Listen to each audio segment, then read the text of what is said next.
নতুন বাংলাদেশে নতুন করে সেজেছে সাভারের জাতীয় স্মৃতিসৌধ। বিজয় দিবস সামনে রেখে সম্পন্ন পুরো প্রস্তুতি। ধুয়ে মুছে সাফ সুতরো সৌধ প্রাঙ্গণ, বাহারি আলো আর রং তুলির আঁচড় চারপাশে। এখন নতুন সূর্যের আলোর অপেক্ষা, যেন আড়মোড়া ভাঙার অপেক্ষায় শহীদ বেদি। রিপোর্টে দেখুন বিস্তারিত।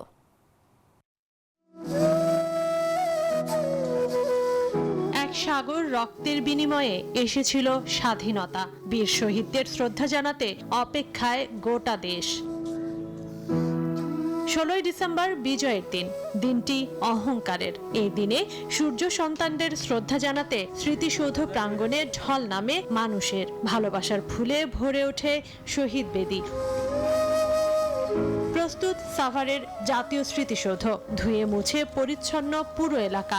বন্ধ রাখা হয়েছে দর্শনার্থীর প্রবেশ। লক্ষ লক্ষ লোক আসবে এখানে ফুল দিতে।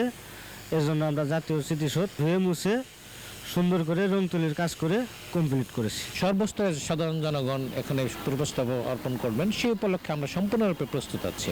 এবছরও ভিআইপি ভিভিআইপিরা পুষ্পস্তবক অর্পণ করার পরে আমরা সর্বসাধারণের জন্য মুক্ত করে দিব। নিরাপত্তার বিষয়টা আরো সার্বিকভাবে বেশি গুরুত্ব দেওয়া হয়েছে আর কি। গোটা এলাকা ঘেরা নিরাপত্তার চাদরে বসানো হয়েছে সিসিটিভি ক্যামেরা।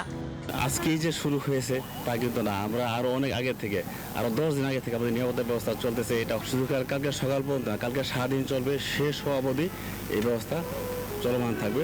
এখন অপেক্ষা আরেকটি বিজয় দিবসের নতুন সূর্য ওঠার। লাখো শহীদের প্রতি শ্রদ্ধা নিবেদন করবেন রাষ্ট্রপতি, উপদেষ্টা পরিষদ, যুদ্ধাহত মুক্তিযোদ্ধা সহ সর্বস্তরের মানুষ।